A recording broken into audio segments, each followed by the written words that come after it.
एकीचं आव्हान उभं करणं यातच महाराष्ट्राचं हित असं सामनातून म्हटलं गेलंय। ठाकरे आणि मराठी माणसांची एकजूट महत्त्वाची असं सामनात लिहिलंय। ठाकरे बंधू मंचावर एकत्र आल्यानंतर रोखठोक मधून भाष्य करण्यात आलंय। मुंबईला गुजरातची गुलाम करण्याचं मोदी शहा यांचं धोरण असल्याचं सुद्धा सामनात म्हटलं गेलंय।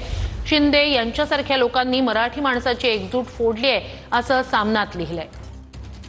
तर काय नेमकं म्हटलंय? राजकारणात उद्धव आणि राज ठाकरे यांचे मार्ग भिन्न आणि दोन टोकाचे झाले। शहा यांनी पाडलेल्या फुटीनंतर शिवसेना, काँग्रेस आणि राष्ट्रवादी सोबत महाविकास आघाडीत सहभागी झाली।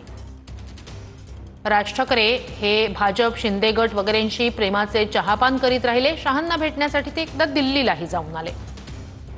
त्यामुळे महाराष्ट्राचा फायदा झाला नाही आणि मनसेचा राजकीय पटही पुढे सरकला नाही। मराठी माणसात आणि ठाकरे बंधूंमध्ये फूट पाडणं यातच दिल्ली आणि इथले व्यापारी राजकारणाचं हित आहे। मतदार याद्यांमध्ये लाखो परप्रांतीय नावं घुसवून भाजप आणि त्यांचे मित्रपक्ष निवडणुका जिंकत आहेत, यात मनसेचाही पराभव झाला।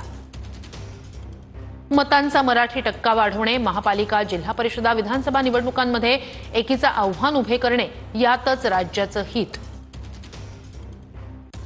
मराठी माणूस मुंबईसह राज्यात चांगल्या स्थितीत नाहीये, त्यामुळे आधी ठाकरेंची नंतर मराठी माणसांची एकजूट महत्त्वाची आहे। दोन्ही ठाकरे बंधूंच्या उपस्थितीत एक नेत्रदीपक विजयी सोहळा पार पडला। मराठी माणसाच्या भवितव्यासाठी हे चित्र आशादायी आहे। राणे, शिंदे आणि भाजपमधील बाटगे ठाकरेंच्या एकत्र येण्यावर शिमगा करीत राहिले।